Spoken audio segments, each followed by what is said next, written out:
ফের ভিন রাজ্যে কাজ করতে গিয়ে নিখোঁজ এক যুবক। রোজগারের আশায় ভিন রাজ্যে কাজ করতে গিয়ে নিখোঁজ এক যুবক। ভাইকে ফিরে পেতে হন্যে হয়ে ঘুরে বেড়াচ্ছে দাদা শেখ আশরাফ। জানা গিয়েছে নিখোঁজ ওই যুবকের নাম শেখ আইবুল, বাড়ি পুকুরিয়া এলাকায়।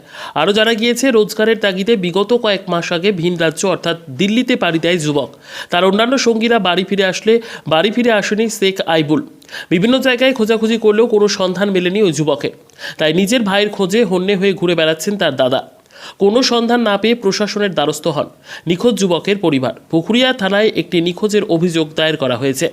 ব্যুরো রিপোর্ট, দিনরাত স্টার নিউজ। 22 তারিখে হারিয়েছে। হ্যাঁ, কে? আমার ওর ভাই তোমার হ্যাঁ। কি নাম? আইবুল, খোঁজাখুঁজি শেখ আইবুল। খোঁজাখুঁজি করেছো ভাইকে? হ্যাঁ, খুবই খুঁজেছে।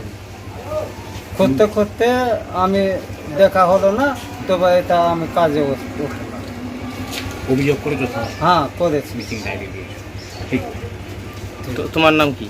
আশরাফ।